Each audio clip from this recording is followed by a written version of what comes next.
अस्सलाम वालेकुम एवरीवन, मेरा नाम असद है और आज PHP फंडामेंटल्स का लेसन नंबर 41 है। इस वीडियो लेसन में मैं आपके साथ डिस्कस करूंगा कि आप PHP माई एडमिन यूज करते हुए डेटाबेस में टेबल कैसे क्रिएट करते हैं और उसके साथ साथ टेबल में से डाटा सिलेक्ट कैसे करते हैं। जो मेरा जैम्प सर्वर है उसको मैं चेक कर लेता हूँ। जो डेटाबेस है वो ऑलरेडी उसका मॉड्यूल स्टार्टेड है और उसके बाद वापस चलते हैं ब्राउजर पे। ब्राउजर पे आ जाने के बाद मेरे पास मैंने जूम इन किया हुआ है असल में अच्छा खासा, क्योंकि मैं अपनी फुल स्क्रीन रिकॉर्ड कर रहा हूँ, काफ़ी बड़ी स्क्रीन है। और जो लेफ्ट साइड पे PHP माई एडमिन लिखा हुआ है, जो ये वाला मेन्यू है, मैं इसको हाइड कर देता हूँ। ओके, तो यहाँ पे अब मैं टेबल का कोई भी नाम दूंगा। आप देखिए ऊपर आप नोट करें, जो डेटाबेस में भी इस्तेमाल कर रहा हूँ, जो मैंने ओपन की हुई है, वो PHP_series_db है। जो अभी मैं टेबल क्रिएट करने जा रहा हूं उसका मैं नाम रख देता हूं फॉर एग्जांपल यूजर्स। बल्कि ये टेबल क्रिएट करने से पहले देख लेते हैं कि इस टेबल के अंदर हम इंफॉर्मेशन क्या क्या डालेंगे। उसके लिए मैं वापस टेक्स्ट एडिटर पे आता हूं और ये पुराना स्क्रिप्ट है, इसको मैंने रिमूव नहीं किया क्योंकि जो आगे जितने भी वीडियो लेसन आएंगे वो इसी स्क्रिप्ट की बेसिकली कंटिन्यूएशन होगी। इसको मैं रिमूव करता हूं और इसको रिमूव करने के बाद यहां पे मुझे एल्स की स्टेटमेंट की भी जरूरत नहीं है, क्योंकि अगर तो कनेक्शन एस्टेब्लिश नहीं होता तो एग्जीक्यूशन लाइन नंबर 26 से नीचे नहीं आएगी। इसको मैं रिमूव करता हूं। रिमूव कर देने के बाद नीचे आते हैं। यहां पे आके मैं टेबल का नाम लिखता हूं जो मैं क्रिएट करने वाला हूं। उसका नाम होगा यूजर्स। उसमें कुछ कॉलम्स होंगे, आईडी, नेम, या इस तरह से कर लें, ID, first name, last name, user name. बल्कि यूजर नेम की भी जरूरत नहीं है। काफी सिंपल रखता हूं मैं टेबल को। उसमें सिर्फ ये 3 कॉलम्स अवेलेबल होंगे। इसमें फर्स्ट नेम आ रहा होगा और लास्ट नेम। बल्कि इसमें ईमेल भी ऐड अप कर लेता हूं, ईमेल। तो ये टेबल क्रिएट होगा। ये मैंने आपके सामने इसलिए लिखा, आप टेबल को इस तरह से लिख के चेक कर सकते हैं उसमें कितने कॉलम्स आ सकते हैं। उसमें आईडी है, उसमें फर्स्ट नेम है, उसमें लास्ट नेम है, फिर ईमेल है। वापस चलते हैं। अब यहां पे मुझे 4 टेबल फील्ड्स रिक्वायर्ड है, 1, 2, 3 एंड 4। टेबल का नाम चूज कर लिया मैंने, यूजर्स। कोई भी नाम हो सकता है, कोई भी आप चूज कर सकते हैं। उसके आगे सिलेक्टेड है 4, मतलब 4 फील्ड्स मुझे चाहिए। यहां पे मैंने गो पे क्लिक किया। गो पे क्लिक कर देने के बाद ये मेरे पास नेक्स्ट पेज आ गया। ये आपको देखने में थोड़ा सा कॉम्प्लिकेटेड लग रहा होगा, लेकिन आपने यहां पे परेशान नहीं होना। जो सबसे पहले वाली फील्ड है वो आईडी थी और नेम के नीचे जो सबसे पहली फील्ड है मैंने यहां पे लिखा आईडी। और आईडी बेसिकली एक नंबर होगा जो कि ऑटोमेटिकली हर यूजर को असाइन होता जाएगा। उसके आगे इसकी टाइप आ रही है, ये देखें, और टाइप में लिखा हुआ है INT। INT का मतलब होता है इंटीजर, एक नंबर। इस पर अगर मैं क्लिक करता हूं तो नीचे वाला पार्ट आप यहां पे नोट करें। जो नीचे वाला पार्ट है उसमें आपको कुछ और ऑप्शंस नजर आ रही हैं, न्यूमेरिक, उसके बाद tiny int, small int, medium int, big int. तो ये जितनी भी नीचे डाटा टाइप्स आ रही हैं, हर डाटा टाइप का एक स्पेसिफिक साइज होता है, एक स्पेसिफिक कैपेसिटी होती है। तो आपकी जो भी रिक्वायरमेंट है आप उसके मुताबिक वो डाटा टाइप चूज कर सकते हैं। तो मुझे यहां पे इंट रिक्वायर्ड है, इसलिए मैं इंट के साथ ही कंटिन्यू कर रहा हूं। यहां पे लेंथ वाला पार्ट आ जाता है, इसकी भी जरूरत नहीं, इसको मॉडिफाई करने की जरूरत नहीं है। डिफॉल्ट यहां पे लिखा हुआ है। डिफॉल्ट का मतलब है कि अगर आप टेबल में डाटा, मतलब आपका जो टेबल है, अगर आप उसमें डाटा इंसर्ट नहीं करते हैं तो आपका जो कॉलम है उसमें पहले से वैल्यू क्या आ रही होगी। तो आप इसमें जाके डिफॉल्ट वैल्यू भी डिफाइन कर सकते हैं, यानी कि एज डिफाइंड के बाद यहां पे आप न्यू वैल्यू डिफाइन कर सकते हैं, कुछ भी। तो वो बाय डिफॉल्ट वैल्यू होगी। तो एज डिफाइंड को मैं रहने देता हूं, मैं सिर्फ इसको नन कर देता हूं। और कोलिजन वाला पार्ट जब डेटाबेस क्रिएट की थी मैंने उस वक्त भी डिस्कस किया था कि इसको एज इट इज रहने दें, इसको छेड़ने की जरूरत नहीं है।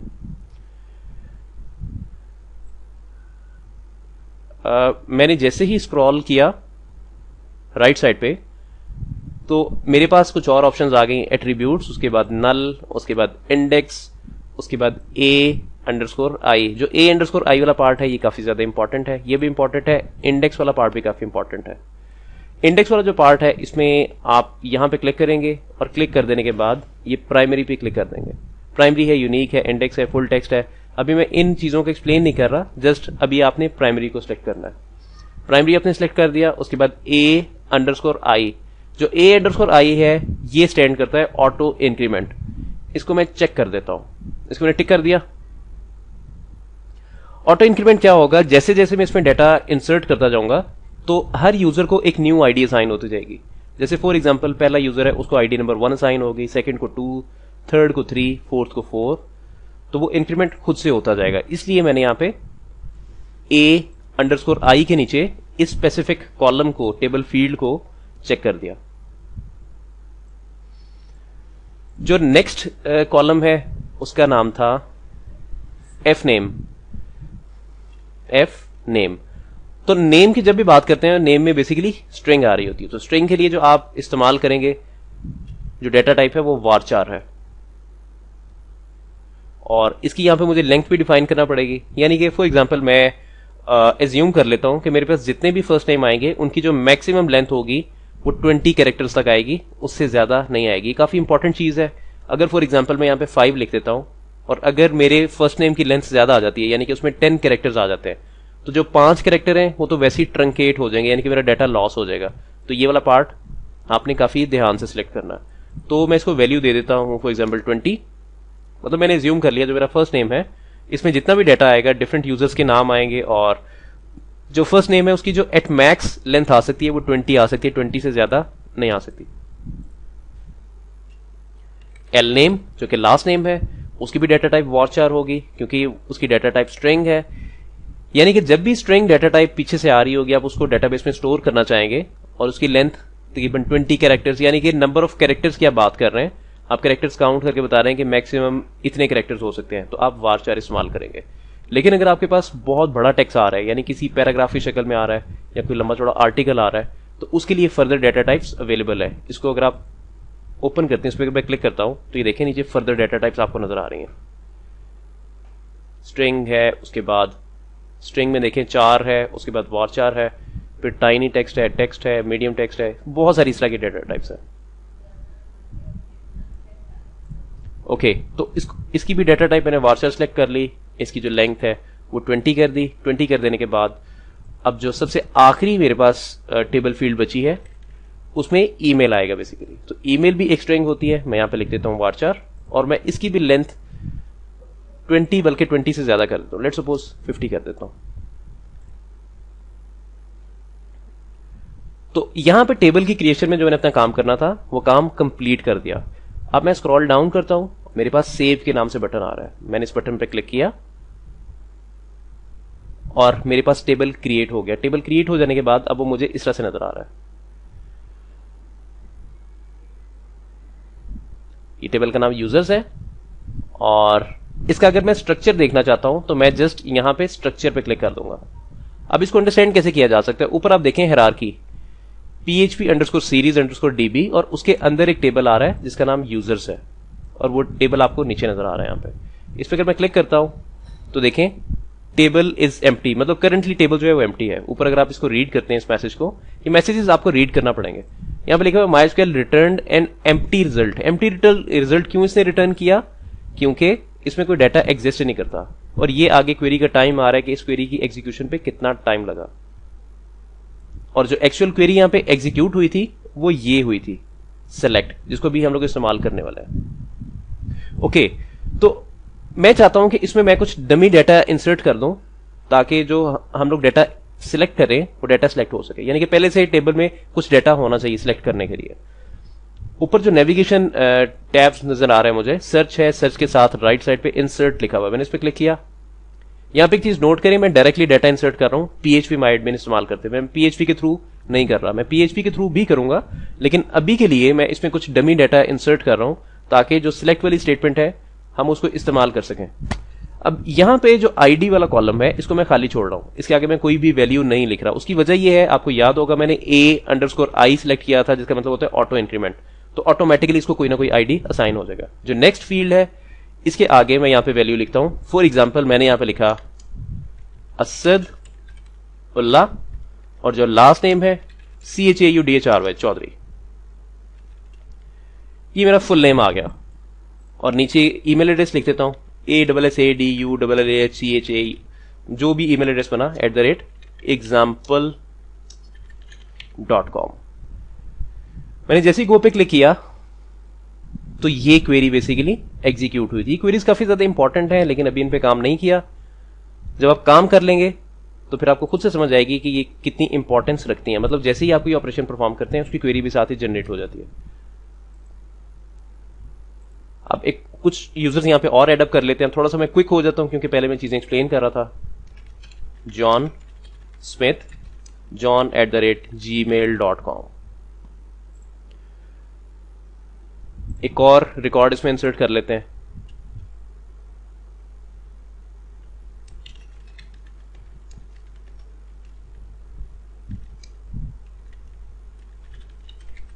ali@hotmail.com। मैंने गो पे क्लिक किया और मेरे पास डाटा स्टोर हो गया। अब लेफ्ट साइड पे देखिए मेरे पास ब्राउज का बटन आ रहा है। इसका मतलब है कि मैं इस टेबल को ब्राउज करने की बात कर रहा हूं। मैंने जैसे ही ब्राउज पे क्लिक किया, क्लिक कर देने के बाद थोड़ा सा मैं स्क्रॉल डाउन करता हूं। स्क्रॉल डाउन मुझे इसलिए करना पड़ रहा है क्योंकि मैंने काफी सारा जूम इन किया हुआ।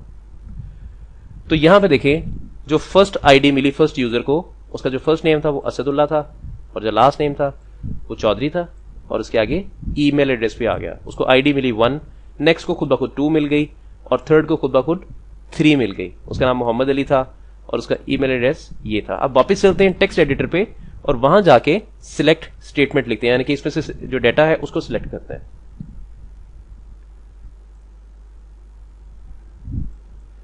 यहां पे मैं एक वेरिएबल डिक्लेयर कर लेता हूं कोड को ज्यादा रीडेबल रखने के लिए। $SQL कोई भी वेरिएबल का नाम लिख लें। मैंने इसका नाम SQL लिख लिया। SQL के बाद मैंने डबल कोट्स या सिंगल कोट्स कुछ भी आप यूज कर लें, लेकिन आपको कोट्स का इस्तेमाल करना आना चाहिए। यहां पे मैं सिलेक्ट स्टेटमेंट लिख रहा हूं। सिलेक्ट एस्ट्रिक, एस्ट्रिक का मतलब होता है ऑल, फ्रॉम आगे टेबल का नाम। अब ये जो मैंने साइन इस्तेमाल किया है इसको मार्कर भी कहते हैं और ये आपको मिलेगा कहां पे, इसको इस्तेमाल करना चाहिए, अच्छी प्रैक्टिस है। जो फ्रॉम के आगे आपको 2 साइंस नजर आ रहे हैं, यानी कि मैं इस वाले पार्ट की बात कर रहा हूं। ये कॉमास नहीं है। सबसे पहली चीज, एस्केप की के नीचे टिल्डा का साइन आ रहा होता है। जो टिल्डा वाली की है अगर आप प्रेस करेंगे तो ये साइन आपका राइट हो जाएगा, ये देखें।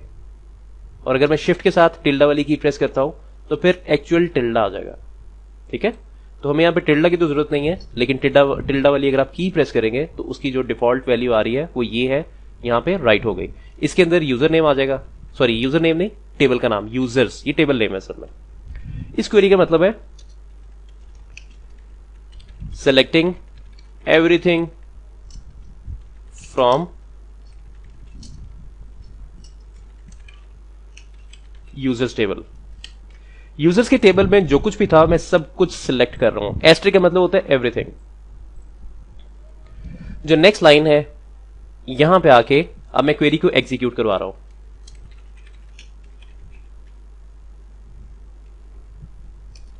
यहां पे आके मैं लिखूंगा $result। रिजल्ट के नाम से एक मैंने वेरिएबल डिक्लेयर कर लिया जिसमें मेरे पास रिजल्ट आएगा। जो फंक्शन मैं कॉल करूंगा उसका नाम है MySQLi क्वेरी। जो MySQLi क्वेरी के नाम से फंक्शन है इसको 2 पैरामीटर्स पास किए जाते हैं। जो सबसे पहला पैरामीटर होता है वो कनेक्शन होता है असल में। ये लाइन मुझे कमेंट करना पड़ेगी क्योंकि जो डेटाबेस में इस्तेमाल कर रहा हूं वो php_series_db है, तो इसकी मुझे जरूरत नहीं है। इसको मैंने कमेंट कर दिया। और जो कनेक्शन स्टेटस के नाम से वेरिएबल था मैंने इसको कॉपी कर लिया, वो वेरिएबल इसको पास कर दिया, उसके बाद कॉमा, और जो मेरी क्वेरी थी एसक्यूएल के नाम से। तो वेरिएबल्स की वजह से मेरा कोड काफी ज्यादा रीडेबल हो गया और काफी ज्यादा सिंपल रहा। अदरवाइज ये जो क्वेरी मैंने यहां पे लिखी हुई है इसको मैं डायरेक्टली भी लिख सकता हूं। यहां पे मतलब इसको रिमूव करके कॉपी कर लेता हूं, जहां पे मैंने एसक्यूएल वाला वेरिएबल लिखा हुआ है मैं क्वेरी यहां पे डायरेक्टली भी लिख सकता हूं। तो वैल्यू और जो वेरिएबल है दोनों इक्वल हैं, तो उसका मतलब ये है कि चाहे मैं वेरिएबल लिखूं चाहे मैं डायरेक्टली वैल्यू लिख दूं।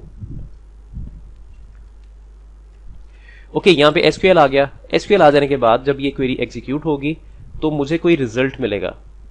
अब मैं यहां पे लिखता हूं एको, एक और फंक्शन है जो नंबर ऑफ रोज रिटर्न करता है। MySQLi num रोज, और इसको जो पैरामीटर आप पास करते हैं वो रिजल्ट होता है। Returns number of rose found in selected table, यानी कि जो भी आपने टेबल सेलेक्ट किया हुआ था उसमें जितनी भी नंबर ऑफ रोज मिली थी आपको वो नंबर ऑफ रोज का काउंट बता देगा। मैं यहां पे लिखता हूं एको, बल्कि एको से पहले मैं एक वेरिएबल बना लेता हूं just to make my script more simple. Rows equals to MySQLi num rows, और मैं इसके अंदर वो वेरिएबल पास कर देता हूं रिजल्ट वाला। उसके बाद जो रोज के नाम से वेरिएबल है मैं उसको आउटपुट करवा देता हूं। ब्राउजर पे चलते हैं। ब्राउजर पे जाके मैंने जैसे ही रिफ्रेश किया मेरे पास 3 आ गया। इसका मतलब ये है कि इस वक्त जो मेरा टेबल है उसमें 3 रोज एग्जिस्ट करती हैं, यानी कि 3 रिकॉर्ड्स एग्जिस्ट करते हैं। अब मैं लोकल होस्ट पे आता हूं, यहां पे देखें 1, 2 और 3, ये 3 रिकॉर्ड ही मेरे पास आ रहे हैं। अब मैं चाहता हूं कि जो मेरे पास ये रिकॉर्ड्स आए हैं इनको मैं यहां पे प्रिंट करवाऊं। प्रिंट में कैसे करवा सकता हूं? इसको मैंने ओपन किया, ओपन कर देने के इसको मैंने रिमूव किया। जो रोज वाला फंक्शन है मैं इसको रिमूव नहीं कर रहा, इसको मैं लिखा रह दे रहा हूं, बल्कि रिमूव भी कर दूं तो खैर है, आप इसको रिमाइंड करके देख सकते हैं। वीडियो है, आप इसको रिमाइंड कर सकते हैं।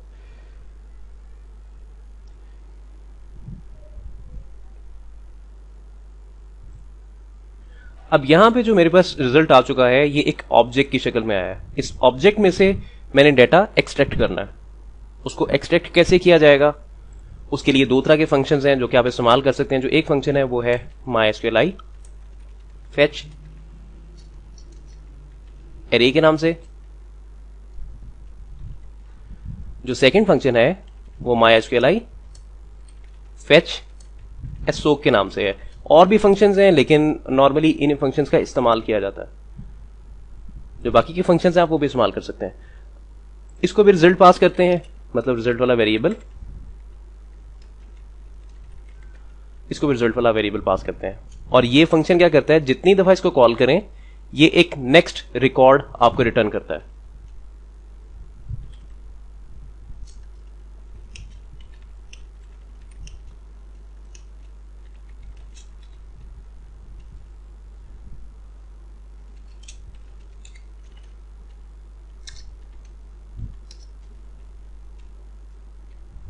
और ये हाइब्रिड अरे रिटर्न करता है।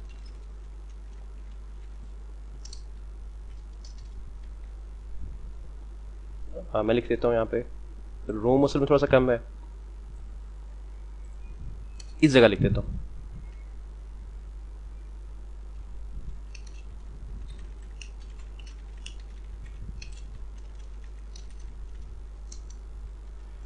रिटर्न्स हाइब्रिड अरे। हाइब्रिड अरे मैंने आपके साथ डिस्कस किया था, जिसमें दोनों तरह की प्रॉपर्टीज होती हैं। उसको वो एसोसिएटिव भी होती है और वो इंडेक्स्ड अरे भी होती है। जो नेक्स्ट वाला फंक्शन है, कॉपी करना था। जो नेक्स्ट वाला फंक्शन है वो एक एसोसिएटिव अरे रिटर्न करता है। Returns next record on every call, returns associative अरे। ओके, अब मैं यहां पे लिखता हूं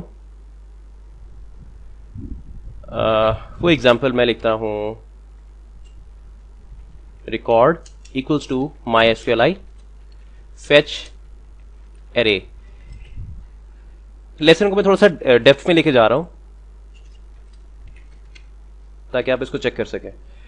इस फंक्शन को मैंने फर्स्ट टाइम कॉल किया और इसको मैंने रिजल्ट के नाम से पैरामीटर पास कर दिया। अब देखते हैं कि इसने हमें क्या रिटर्न किया है, रिकॉर्ड वाले वेरिएबल में क्या आ रहा है। तो मैं यहां पे लिखता हूं एको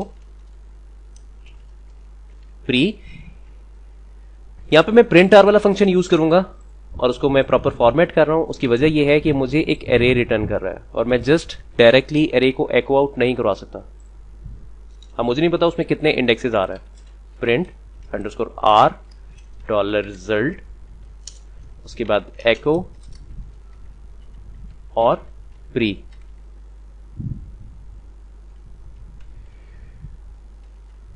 इसको ब्राउजर में जाके देखते हैं। मैंने रिफ्रेश किया और देखें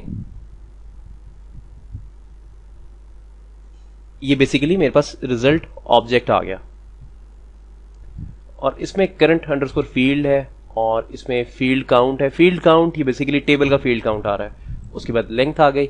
जो लेंथ है वो असल में ये लेंथ आ रही है 1 2 3 4 0 से लेके यहां तक। ओके नहीं, ये जो बेसिकली लेंथ आपको नजर आ रही हैं, ये किस चीज की लेंथ है?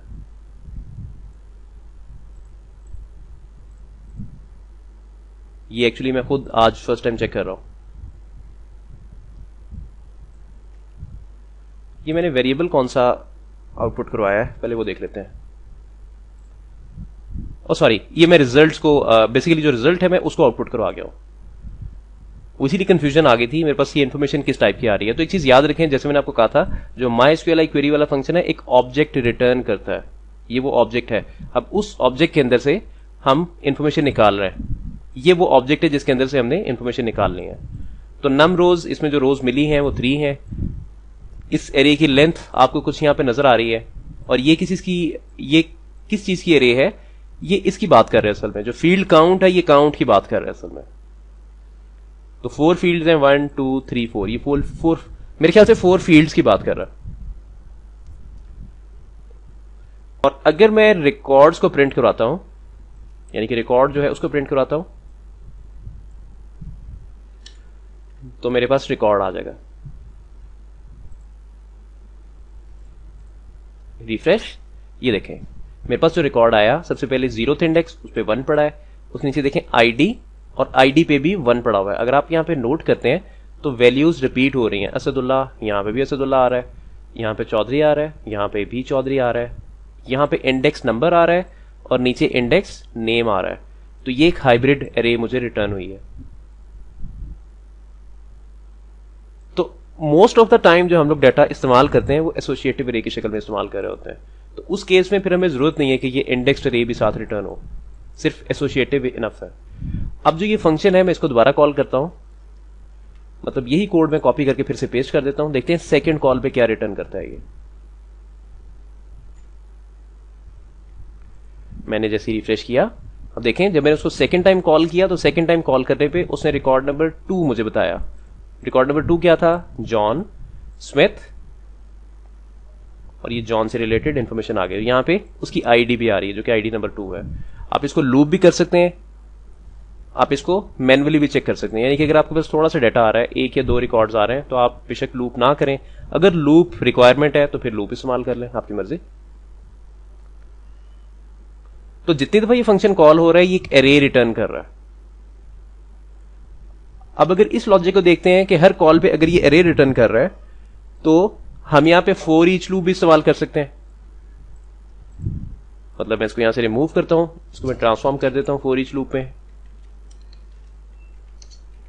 फॉर ईच, उसके आगे एज डॉलर रिकॉर्ड। तो इसको मैंने फॉर ईच लूप में ट्रांसफॉर्म कर दिया। इसको मैंने कॉपी किया, यहां पे पेस्ट, और जो निचला मेरे पास कोड था अब उसकी मुझे जरूरत नहीं है। इसको मैंने अब ऑटोमेट कर दिया। ऑटोमेटिकली सबसे पहले वो फर्स्ट रिजल्ट को देखेगा, फिर सेकंड को, फिर थर्ड को। यानी कि जितनी दफा लूप चलेगा हर रिजल्ट निकल के इस वेरिएबल को असाइन होता जाएगा, रिकॉर्ड के नाम से जो वेरिएबल है। इसको ब्राउजर में देखते हैं। मैंने रिफ्रेश किया तो ये देख सकते हैं आप 1 1, उसके बाद असदुल्ला, उसके बाद ये बाकी की इंफॉर्मेशन। अब यहां पे आप नोट करें जो इंडेक्स नंबर से वो तो मैंने निकाले नहीं है, तो इंडेक्स नंबर साथ डिस्प्ले नहीं हो रहा है। एक और मेथड है अगर आपने अपने रिकॉर्ड्स को डिस्प्ले करवाना है। वो दूसरा मेथड क्या है?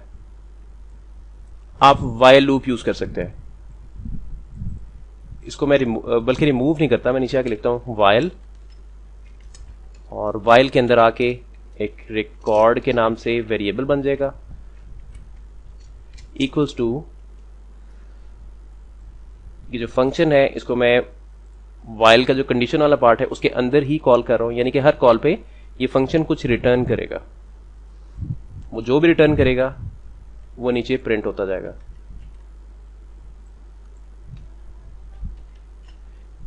ये देखें फंक्शन कब तक चलता रहेगा? जब तक इसको नल नहीं मिलता उस वक्त तक चलता रहेगा। जब 4 रिकॉर्ड्स मिल जाएंगे, 3 रिकॉर्ड्स मिल जाएंगे, उसके बाद जब नल मिलेगा तो ये वाइल लूप ऑटोमेटिकली टर्मिनेट कर जाएगा, क्योंकि नल की वैल्यू फॉल्स होती है, फॉल्स के इक्वल होता है वो। मैंने रिफ्रेश किया तो ये देखें सबसे पहले एक फर्स्ट एरे मिली, उसके बाद ये सेकंड अरे मिली, उसके बाद ये थर्ड अरे मिली, और रिकॉर्ड्स निकलते गए। वापस आते हैं, अब मैं थोड़ा सा क्विक हो जाता हूं। अब यहां पे मैं दूसरा वाला फंक्शन यूज करता हूं जो कि एसोक है, फेच एसोक, जो कि एसोसिएटिव अरे रिटर्न करता है। मैं रिफ्रेश करता हूं, रिफ्रेश करने पे देखें अब मेरे पास प्योरली एक एसोसिएटिव अरे आ गई और मेरे पास सारे के सारे रिकॉर्ड्स आ गए। 3 रिकॉर्ड से तीनों के तीनों आ गए।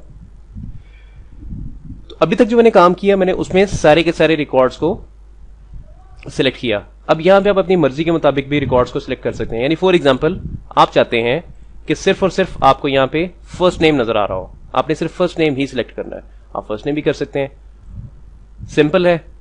आपने करना क्या होगा, जहां पे मैंने एस्टेरिक लिखा हुआ है इसको रिमूव करके, तो यहां पे आप लिखेंगे फर्स्ट नेम। अब क्या होगा, आप सिर्फ और सिर्फ फर्स्ट नेम ही चूज कर रहे हैं।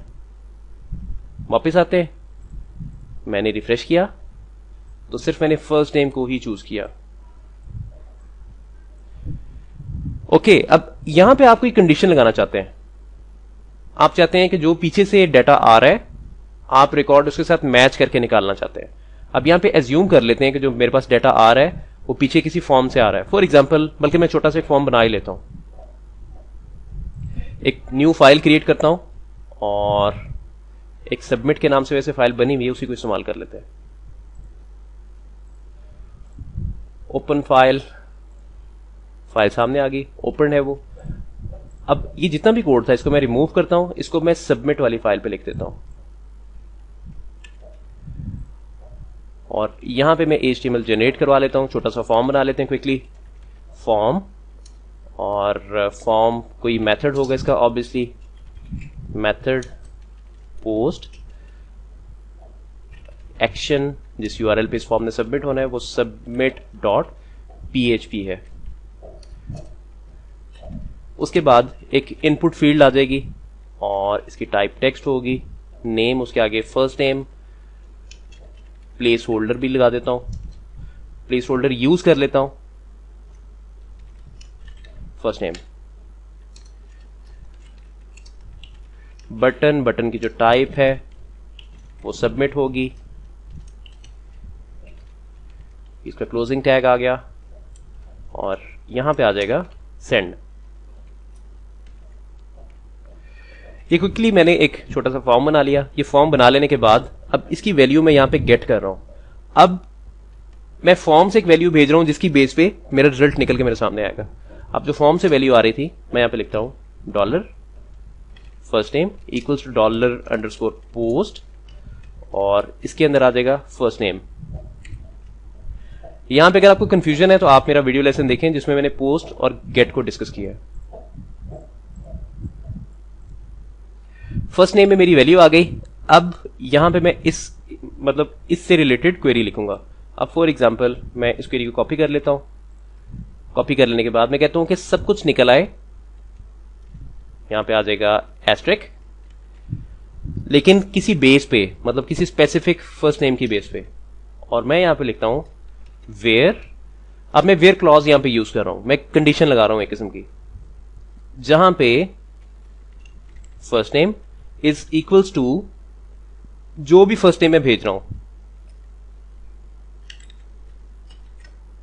अब इसका मतलब क्या हुआ, टेबल में से सब कुछ सिलेक्ट कर लो, यूजर के नाम से जो टेबल है उसमें से सब कुछ सिलेक्ट कर लो जहां पे फर्स्ट नेम की वैल्यू इस वेरिएबल की वैल्यू के बराबर है। Simple enough. इसको मैंने सेव किया। सेव करने के बाद अगर ब्राउजर पे चलते हैं, मैंने इसको रिफ्रेश किया। अब यहां पे मैं लिख रहा हूं फॉर एग्जांपल, मैंने यहां पे जॉन लिखा, जॉन लिखता हूं JOHN। मैंने सेंड किया। MySQL fetch assoc expect parameter 1 to be MySQL result boolean given। अब जो मैंने जॉन लिखा था मैंने लोअर केस में लिखा था, इसको मैं अपर केस में लिख देता हूं जॉन। मैंने सेंड किया। सेंड करने पे सेम वार्निंग आ रही है। इस वार्निंग को चेक कर लेते हैं। Line number 47।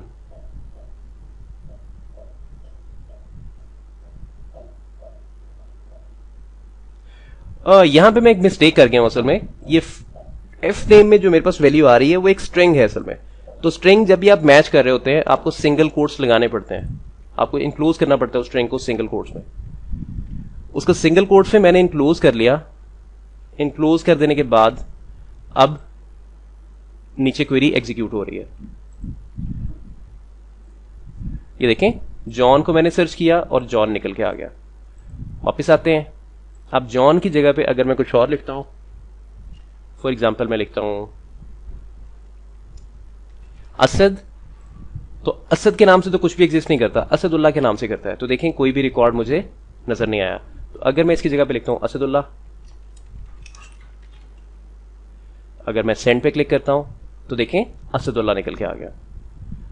तो काम कितना ज्यादा सिंपल हो गया। इस तरह आप यूजर से वैल्यू लेते हैं और वो स्पेसिफिक रिकॉर्ड डेटाबेस में से सिलेक्ट करते हैं। एक और चीज मैं यहां पे आपके साथ डिस्कस करना चाहूंगा कि अगर आपको क्वेरीज लिखने का आइडिया नहीं है, आपने बिल्कुल भी परेशान नहीं होना। आपने जिस टेबल पे क्वेरी लिखनी है, मतलब जिस टेबल से रिलेटेड क्वेरी लिखनी है, जैसे मैं यूजर्स वाला टेबल यूज कर रहा हूं, आपने सबसे पहले तो उस टेबल को ओपन करना है। जब वो ओपन हो जाएगा तो इस तरह से ऊपर उसका नाम आपको नजर आ रहा होगा। उसके बाद आपने काम करना है, आपने SQL पे क्लिक करना है। SQL पे आपने जैसे ही क्लिक कर दिया, आपको नीचे देखें एक क्वेरी यहां पे नजर आ गई। ये क्वेरी क्या कर रही है? Select all from users where 1। ये जो 1 है आगे इसको रिमूव कर दें और वेयर के आगे आप कुछ भी लिख सकते हैं। अगर आपने वेयर नहीं लिखना तो वेयर को भी यहां से रिमूव कर दें, इसके आगे सेमीकोलन लगा दें और मैं स्क्रॉल डाउन कर रहा हूं। उसके बाद मैंने जैसे ही गो पे क्लिक किया तो ये सारे के सारे रिकॉर्ड्स सिलेक्ट होके मुझे नजर आ गए। इसका मतलब ये है कि डायरेक्टली क्वेरीज आप phpMyAdmin पे भी एग्जीक्यूट करवा सकते हैं। लेकिन अगर क्वेरीज आपको लिखनी नहीं आती हैं तो क्वेरी आप यहां पे जनरेट भी करवा सकते हैं। देखें, आपने अगर तमाम के तमाम रिकॉर्ड्स को सिलेक्ट करना है तो सिलेक्ट ऑल फ्रॉम, ये नीचे बटन है, मैं इस पर क्लिक करता हूं तो ये क्वेरी आ जाती है। अगर आपने स्पेसिफिक रोज को सिलेक्ट मतलब स्पेसिफिक टेबल फील्ड को सिलेक्ट करना है, जैसे फर्स्ट नेम है, लास्ट नेम है, ईमेल है, ये साइड पे आपको लिखा हुआ नजर आ रहा है, तो आप स्पेसिफिक भी हो सकते हैं। नीचे सिलेक्ट के नाम से बटन है, इस पर क्लिक करें तो ये देखें ये क्वेरी आपके सामने आ गई। तो इसमें से जो भी फील्ड आप सिलेक्ट करना चाहते हैं आप उसको यहां पर रख लें, बाकियों को निकाल दें। बाकियों को निकालने के बाद फिर इस पे अगर आप वेयर क्लॉज यूज करना चाहते हैं तो आप वेयर को यूज कर लें, जो भी कंडीशन आपने इस पे लगानी है वो लगा लें। लगाने के बाद आपके पास रिजल्ट आ जाएगा। उसके बाद अपडेट से रिलेटेड भी क्वेरी आप यहां पे जनरेट कर सकते हैं और डिलीट से रिलेटेड भी। व्हाट आई मीन टू से इज, यहां पे अगर मैं इसको रिमूव करता हूं, बल्कि रहने देता हूं वेयर, और मैं यहां पे लिखता हूं first name is equals to, जो मैं वैल्यू जिसके साथ इसको मैच करना चाह रहा हूं वो वैल्यू क्या है? जॉन। अब ये जो वैल्यू है ये मेरे पास यूजर इनपुट से आ रही थी, तो क्वेरी को आप पीछे जाके यहां पे टेस्ट कर सकते हैं। इसको मैंने कॉपी कर लिया और मैंने जैसे ही गो पे क्लिक किया तो मेरे पास जॉन वाला रिकॉर्ड आ गया। मतलब ये कि डायरेक्टली phpMyAdmin पे भी जाके क्वेरीज आप एग्जीक्यूट कर सकते हैं, यानी क्वेरीज को वहां पे आप टेस्ट कर सकते हैं। कोई मसला आ जाता है और वो क्वेरी वहां पे अगर प्रॉपर काम कर रही है तो एक अच्छी बात है, प्रॉपर काम कर रही है, आप वहां से उसको कॉपी कर लें। कॉपी कर देने के बाद यहां पे अपने पास पेस्ट कर लें, यानी कि इस क्वेरी को इस्तेमाल कर लें। फॉर एग्जांपल अगर मैं यहां पे पेस्ट करता हूं तो क्वेरी ये बन रही थी, ID, first name, last name, email, from users, और फर्स्ट नेम पे मैंने कंडीशन लगाई थी जैसे कि मैंने यहां पे लगाई हुई है, और यहां पे डायरेक्ट मैंने वैल्यू लिखी थी। क्योंकि मैं phpMyAdmin पे था, मैं वहां पे किसी वेरिएबल को इस्तेमाल नहीं कर सकता PHP के वेरिएबल को, तो डायरेक्टली मुझे वेरिएबल लिखना पड़ी थी इंस्टेड। और जब मैं PHP के अंदर था तो PHP के अंदर मैं PHP के वेरिएबल्स को भी इस्तेमाल कर सकता हूं। तो जो ऊपर लाइन नंबर 35 पे क्वेरी है, यानी कि ये वाली क्वेरी है, इसमें मैंने डायरेक्ट वैल्यू की जगह पे वेरिएबल दे दिया जिसमें वैल्यू थी। तो मेरे ख्याल से आज के लिए इतना काफी है। वीडियो लेसन वैसे ही काफी सारा लंबा हो गया, और ये डिटेल्ड वीडियो लेसन बनाने का मकसद ये है कि जितने भी डेवलपर्स हैं वो जिस भी लेवल के हैं वो इस वीडियो लेसन को देखेंगे तो इंशाल्लाह चीजें उनकी समझ में आएंगी। बेशक वो बिल्कुल बेसिक लेवल पे हैं या वो एडवांस लेवल पे हैं, लेकिन उनके कॉन्सेप्ट्स ठीक नहीं है। तो मेरे ख्याल से आज के लिए इतना काफी है। जो नेक्स्ट वीडियो लेसन है अब उसमें इंशाल्लाह आपके साथ मुलाकात होगी। तब तक के लिए इजाजत, अल्लाह हाफिज। मैंने सेंड किया, सेंड करने पे सेम वार्निंग आ रही है। इस वार्निंग को चेक कर लेते हैं। लाइन नंबर 47,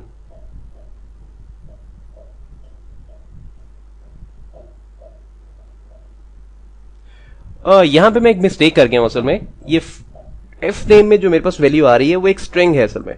तो स्ट्रिंग जब भी आप मैच कर रहे होते हैं आपको सिंगल कोट्स लगाने पड़ते हैं, आपको इंक्लोज करना पड़ता है उस स्ट्रिंग को सिंगल कोट्स में। उसको सिंगल कोट्स में मैंने इंक्लोज कर लिया। इंक्लोज कर देने के बाद अब नीचे क्वेरी एग्जीक्यूट हो रही है। ये देखें, जॉन को मैंने सर्च किया और जॉन निकल के आ गया। वापस आते हैं।